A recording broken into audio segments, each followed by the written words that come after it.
Cucina Abbruzzino. We're going to be making up some pollo, which is chicken in Italian, and a side dish of zucchini and potatoes. I'm guaranteeing you this is something you will like. So welcome to Cucina Abbruzzino. Let's go ahead and take a walk in to Cucina Abbruzzino and get this meal started. Alright, this is Francesco Abbruzzino. We're back and you're at Cucina Abbruzzino.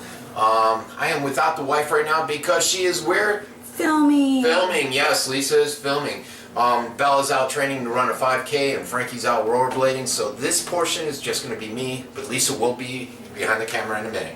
Now, what we're making tonight is goat cheese chicken breast, to die for, and there's going to be basil and stuff in it. The other thing is a side dish. This is a side dish that my wife, my lovely wife, learned over in Italy. It contains zucchini, potatoes, tomatoes, and provolone cheese, and it's to die for. Don't forget the oregano. Thank you, honey. Don't forget the oregano. So, she's going to break all that down in the specifics of how much you need. Basically, so let's cover what's going in it. First, we're going to do the side dish. We got some more organic. Let me come up closer, Frankie, so you can see. Lovely wife. Okay, first we have the organic certified potatoes. One thing Lisa's told me is if you're going to get organic, certified organic, the potatoes is the one thing you should. We have some zucchini. It's going to be 2 or 3. We're not sure how much just yet. Some oregano in that side dish. Some provolone cheese. Non-smoked on the provolone. Non-smoked on the provolone. And then some Campari tomatoes. Okay? They're the sweetest. They are the sweetest, and this will make up a phenomenal dish. With the chicken, we're actually going to have 4 breasts here. I've got 2 out right now. Of course, I went organic. Whenever I can, I go organic. Got the goat cheese. I went with Ile de France, and it's Publix in the specialty cheese section. It's this has garlic and herbs in it, which I prefer. Also, we're going to be using fresh basil. Got to go with the fresh basil. Okay. Now, we got some organic olive oil, which we will put on actually both dishes, and then salt and pepper. And one thing you want to do is I have some casseraccio, a loaf of casseraccio bread from Angelo's. And basically what you do is once you got this mixture in here, it's on the table, it's nice and hot, you dip your bread in there. Oh, phenomenal. So, I think everybody's going to be real happy with this. This is an easy dish to make. And Lisa and I will be back in just a few minutes once we prep it all together. Alright, we're back. It's Frankie and Lisa. Lisa, the lovely Lisa. She's back and she's going to be cooking. And I'm going to be walking along doing my usual annoying stuff in here. So, Lisa, what do we got here? What are we doing? Okay, first thing we're doing is the chicken breast with goat cheese and basil. And I actually got this recipe from the Barefoot Contessa. I saw it on her cooking show. And I bought a cookbook, and I just love it. And if you love goat cheese, if you love basil, the chicken is fabulous. And I used a 13 by 9 glass dish. You can use a cookie sheet, whatever. I always put parchment paper down. Now, why do you put parchment paper? Because this way it doesn't stick to the glass. It's easier cleanup. And I'm all about simple, fast, So easy. it's good for cleaning, huh? Yeah. So, parchment paper's there. Okay. So the chicken's been washed. The basil has been rinsed. The goat cheese has been sliced up. Alright, into 3 slices. Now, we like a lot of goat cheese, so that's probably more than most people would put in, isn't it? Oh, a lot more. Yeah, we're huge fans of it. So, the normal person may put 2/3 of each pile in. I think, yeah, the original recipe calls for a couple thin slices, but we just love the goat cheese, so we overdo it. So the first thing you're going to do, the chicken's already cleaned. Now, wait, 1 second here. Yeah. Why do you have it boned? The original recipe calls for you to get it deboned, or to debone it yourself, but I was kind of raised with the bone has all the flavor. So Okay. I just leave it in there. Now, are you going to cook it later? What if someone out there wants to cook it without the bone? Are they going to cook it less? Is it going to... You know what, honestly, I don't know. I've never cooked it without the bone. Okay. But I'm sure you could. I mean, the recipe calls for a little less time. Alright. They do a 35 to 40, and I do 45 minutes with the bone in it. Okay, now what's this you're doing now? Now you're pulling up the skin, Alright. but you want to leave the other part attached because you don't want all the cheese to fall out when you melt. Oh, so And that's where you're putting the cheese now. we're going to stuff the cheese under the skin. Alright. And I just kind of mush it around and then just squeeze it in there to get it as far and deep and all over so it's completely under there. All right. And then for each slice, for each piece of chicken, I put 3 huge leaves of the basil, and you put that on top of the cheese underneath the skin. Now, I'm a huge fan of the basil, from my sauce, my red sauce on weekends to this thing. I think basil makes a lot of the meals out there. What's your thoughts? Oh yeah, I love basil. You love it. And then you want to pull that skin down, mash all that cheese in there. All right. So it doesn't, but it will come out during the cooking process. And that's it for the other 3. All right, now for 3 breasts, like I said, normally it will fit, you know, you feed 3 people, you may need 4. Lisa and my youngest daughter tend to split a breast, so that's why we're only going with 3 breasts today. Okay, goat cheese is in. 3 slices, just squeeze it all. Now what, you saw this on Barefoot Contessa, and what, you just thought it looked good? Well, 'Cause, I wouldn't think goat cheese and chicken. Well, I love wouldn't think basil. it's being good. I love cheese. I had only had goat cheese once, and I loved it. I actually had it at a little place in Siesta Key years ago in an omelet. All right. And really hadn't thought about it since till I saw the recipe. And I thought, you know, my oldest daughter, that's all she likes is chicken, so I'm always looking for 1,001 recipes for chicken. And I thought, well, I'll try it. Worst case scenario, she can pull the goat cheese off and just eat the chicken. And Miss Picky actually She's very loved picky. it. Very picky. Loved it.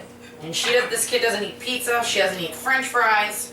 All she eats is Hamburgers, hot chicken, dogs. steak, and what else? Just chicken, steak. Pasta. Yeah, and Pasta with shrimp, but not the shrimp. Just the yeah, pasta. she won't eat the shrimp, and it's really strange. When she eats her chicken, she likes the red sauce on it, but she won't eat the pasta. Can you with the grab red me an sauce. extra basil leaf? I took An extra one basil an leaf? extra basil leaf. Certainly, my darling. Okay. Rinse that. Rinse this leaf off. There you go. Not very good on the rinsing, but okay. Okay. Alright All then. right. And squeeze it down. All right. And then usually there's always a little extra cheese. So what I do is I kind of crumble it just around it because that'll just go into the sauce that we dip our bread in later. Now let me ask you something, Lisa. I'm assuming you're going to cook this side dish or prep this side dish as the chicken's cooking. Right. So what would we preheat the oven to? 375. All right. And if you do without the bone, it's 35 to 40 minutes. I do this for 45. I'm a little freak about the raw chicken deal. Now this is all done, but now we still have to season it. So because I have this on my hands, I could take. you can take the organic olive oil. Yep, the organic olive oil. And rub it all over the top of the chicken. All right, now you get to see a true master at work, folks. All right. You want to make sure the chicken's completely covered. I'm going to rub it in, but first I'm going to pour it on here. This organic olive oil, I picked up one at Choices. I don't know if the new owners will carry it there, but it looked really good to me. Not sure the price, but and like I said, you want to go a little extra, and I'll show you how I'm doing it. Yeah, because it might sound weird, but That's enough. for dipping, it's awesome. So basically, Salt. No, you we're can not see. done. I know. I couldn't Okay. show them. You can see there's a lot in there on the bottom. You're gonna massage it in. Do the massage first, or? You don't have to massage it. Oh, Bella told me I always massage it. That's Bella. So you don't have to. My daughter. Okay. All right. Well, So use salt. the other side. That's got the heavy duty side. Yes. We want just the circles Yes. and do a nice salt on there. What kind of salt are we using? Sea salt. Okay. Not too crazy because that's heavy duty salt. All right, that's good. All right. And then cracked black pepper. All right. Now I've also made it too to spice it up or make it a little bit different. I put on some French herbs, like that herb de Provence or something. I don't know how it's called. But I'll put some of that on, or the Italian herbs. Are you doing that But now? I'm not, because it really has enough flavor. It's if you want a little more crunch in the skin. All right. So that's it. That's ready to That's go. it. So that's prepped. 45 minutes. What you'll do is check for doneness. You know, everyone's ovens vary. And just make sure that it's nice and brown on top. Now, normally you would stick this in the oven now. Like I said earlier, our 2 daughters are out doing things, training and stuff. So we're going to put it to the side. And when we come back, you'll see it being taken out in the cooking process. We're going to go ahead and hop over to the side dish now, I Yep. take it? Yep. All right, so we're all done with the chicken. I'm going to wash my hands. You can go over the side dish. All right. All right, for the side dish, we decided to go with 2 potatoes. As you can see, they're thinly sliced. All right. Cheap potatoes, this will probably feed 4 people. For the zucchini, she made it even thinner. How much thinner, Lisa? I mean, that's almost paper thin. I'll show them on And that. she'll show you in a second. She does that because I'm a freak about thick stuff on certain items, such as zucchini. Oh God, if we can ever get her to show us fried zucchini and olive oil, that is good. That dish is awesome. Yeah. All right, next we got provolone. I have 6 slices. Not sure if it'll be 6. We'll find out. The chopped up Campari tomatoes, just Campari rough tomatoes. chopped. I think there was what, 3, 4, 4 and rough chopped like that. And we put a little oregano on there while it's sitting out, just to add some extra flavor. Yeah, she sprinkled it on. She rubbed it on. She says it takes out all the oils. Yeah, because I was told that when you use these dried herbs, that if you pour it in your hand and rub it like this, it releases the natural oils and the herbs taste a little stronger. I don't know if it's true, but I always do it. Now you're probably wondering how she sliced it so thin and so well. Now what I did is I used the mandolin, and you can get these anywhere, Target, Walmart, wherever. And they have the little measurements on the side here. And what I did is a 1/4 inch for the potato, and then I did an 1/8 for the zucchini. And I do that with the potatoes because we all know, you know, with the potatoes you want it close to the same size because of cooking. You don't want some hard and some mushy. So All right. that's it on that. So what do we do now? Okay, we need a frying pan. Yes. We have one right we have behind one. us. Do we need a larger one? I think that's one that you normally That's use. the one we use. All right, so a basic Which is frying this pan. size right here. All right, go ahead over to that. Okay, let's get rid of this. Yep. And again, we'll just start with some olive oil.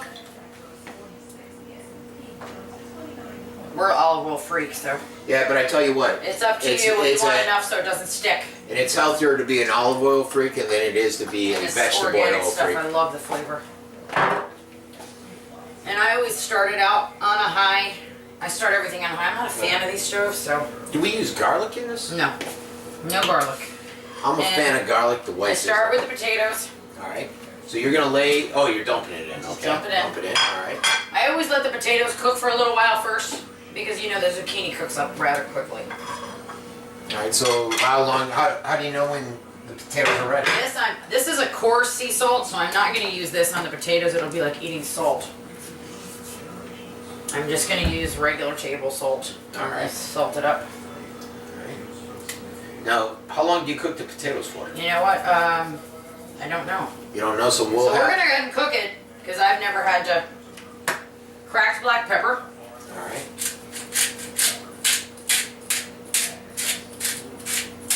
Again, you guys know I'm a pepper freak. And here's the oregano. And like I said, I put it in my hand. A nice handful. All right. And then rub it. Rub it in. Look at that. All right. It kind of powers it up a little bit, and it's supposed to release the natural This oils. dish is phenomenal, folks. Now what do we do? I put a little more olive oil on, across the top, All right. and then I wait for that. I usually have a lid, so I can get it going faster. Shall I get you one? We've just moved, so our stuff's kind of all over. Just use the big one there now. Yeah, I'll just use this big one for now. That'll Oh, work. perfect. Perfect, you can see through it. All right. Get that going on high. And also the way you pick the provolone for this dish is I get enough to layer all the cheese around the whole top, because after I'm done cooking this dish, I put the cheese all over the top, so all the potatoes and everything is covered. I put the lid on, and then I remove it from the heat, so the cheese melts all over it, and it is. Oh. Now, So what happens? So you're gonna cook these potatoes up, and then you're gonna add the zucchini, And then the tomatoes. and then so you're gonna put the tomatoes in there and cook them too. All right. Yeah. All right. This should be interesting. Yeah. And they're starting to heat up, so I'm gonna start tossing them around. All right. See, I get the easy part of this. I get to sit around and try to look good, although at my age it's hard. Actually, I'm gonna put the tomatoes in first. They add some extra liquid for it to cook in. All right. So the tomatoes going first for the extra liquid. And I keep putting the lid on to steam it a little bit, because you know with potatoes they can take a while to cook just frying them. So gonna put the lid on and I'm gonna lower that heat now. Alright. About halfway? Or more? In between low and medium. Alright. Because you do have the lid on, so it stays really hot in there. Alright. And let that steam up a little bit, and then I'll throw some tomatoes in to add some moisture. Now, and then the zucchini. No idea how long that'll take, huh? No, let's time it actually. Well, 5:16. we're a little late on that. You started. Well, no, it just started. Doesn't matter. Really? Was it like 20 minutes? I don't know. Are they gonna I've be never timed it. Are they going to be looking at that? I've never. Usually, what I do is I put the chicken in the oven, and then I start this dish, and it's ready before the chicken, and I just put it off to the side, and I just heat it up before dinner. Alright, sounds easy enough. Now in Calabria, when they made this, they originally made it when I saw it with artichoke hearts. So if you're, this is kind of like a good vegetarian dish if you're not into meats. Now, so you additional? So instead of the zucchini, they did the artichoke hearts. All right, and what brought this on? Who introduced this? Zia Caterina. Zia Caterina. Now there's a character, folks, and to eat up some time. Zia Caterina is married to my dad's brother, and she's probably my oldest living relative in Italy right now, and she's Sicilian, right? Sicilian? Or she's Calabrian? You know what? I think she's Calabrian, but she is a card. She's a tough woman, and that's the one. She's the one that got upset when I put my meatballs with my pasta. Okay, Lisa just added the tomatoes. This is exciting. I'm on my edge right now watching it. Exciting stuff here, Lisa. And I'm going to lower the heat now. All right, so you got the tomatoes on top. You didn't mix them on the bottom. And I'm going to turn the heat to low and let it steam for a little bit. All right. Like I was saying. And the reason I get the Campari tomatoes is because they're so sweet. They're a little on the pricey side, but I don't really like to cut corners with the food. It's like my one really good treat. So I absolutely love these Campari tomatoes. All right. Or actually, I would love them if they were homegrown. They're even better. All right. I need to put a little cracked pepper on here now. I usually put that on once I put the tomatoes in. Okay. It's looking good. Let me look it up and give them a shot of it too. There you go, look at that. See how she's got it in there? Everything's just simmering together. You got the olive oil, the oregano, the potatoes, the tomatoes, and it's all coming together. Now she's just mixing it, before the tomatoes were on the top, so now she's gonna mix it all in, and basically they're everywhere. And eventually this dish gets soft enough. I'm gonna go ahead and throw the zucchini in. And I'm gonna add a little more oregano.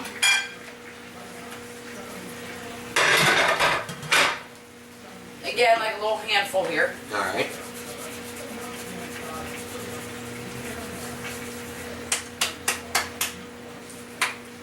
Okay.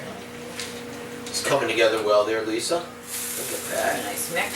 It's pretty. It's like green and white and red. It's beautiful. And you know what? Even if you don't like zucchini, I personally am not a fan of zucchini. No, he told me you hated zucchini. Yeah, but when she cooks it this way, I can eat it like crazy. This way, and when she does the fried one, which maybe we'll show you sometime. Where'd you learn how to do the fried one? You know, my mom. Now, the zucchini, you know, it has a lot of water. See, that's good because that water gets in there and it helps steam. I'm going to raise that heat up a little bit more. All right, so you're going to kick it up a notch. Yeah, I'm kicking it up a notch. Okay. Again, the cheese doesn't go on until the very end, so. And you don't know what this dish is called? No. Potatoes, zucchini, and tomatoes, and oregano. Can we call it? Can we call it something? Make something up. It's going to take some time, folks. We'll call it the Calabrese special because everything in the house is Calabrese. It's like my Greek wedding. The guy, whenever he took Windex, everything went back to the Greeks.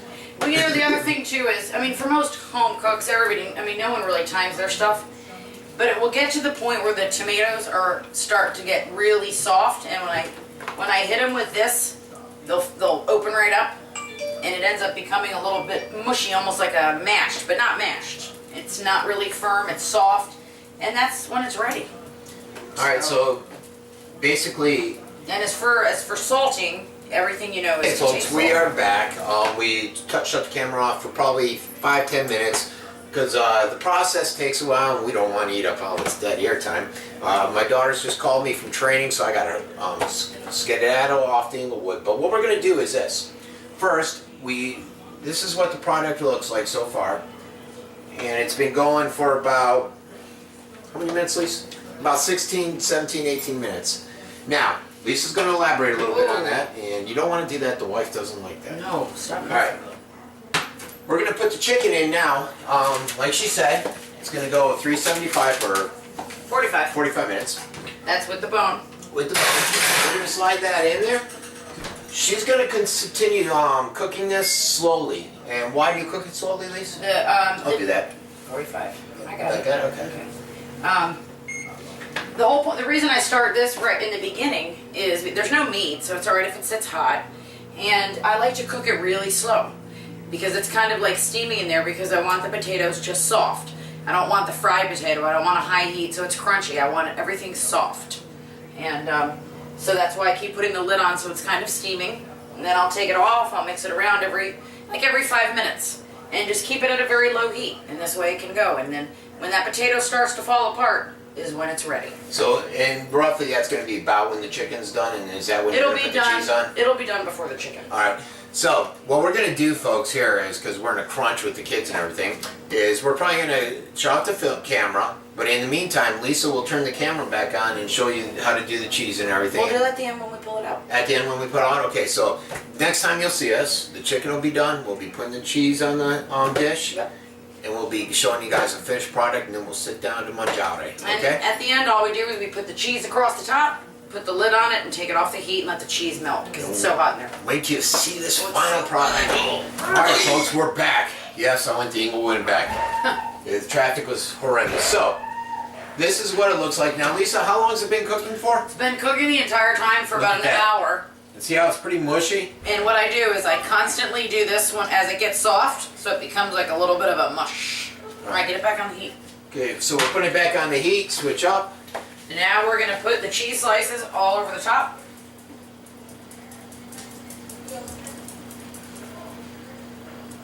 This is provolone cheese. And non-smoked, it's a little bit sweeter. And that's perfect amount, 6. Yeah. And then I'm going to put the lid on. And so you just leave that on there and it melts it. Yep, and I let it sit and keep it on the heat for a little bit since I had the lid off to get it back up to the heat. And then I'll remove it and just put it to the back. Alright. So great. So, what will be, the next thing you're going to see us doing is basically bringing the chicken out. It's in there, it's baking. We like it a little brown and crispy on the top. So, the next time you'll see us, we'll be what? Sitting down and eating? Yeah. Alright, so here I am. I'm waiting for Lisa. She's going to bring, oh, here comes the chicken. So let's show them the potatoes too. There's the chicken. Look at that. Nice and see golden how brown. there's juices in there. If you want to come in for a close-up though and show them the juice down And there. here's the best, this is the Yeah, come potato up and dish hover over it, honey. with the melted cheese on top. Look at that. Okay, and then show them that.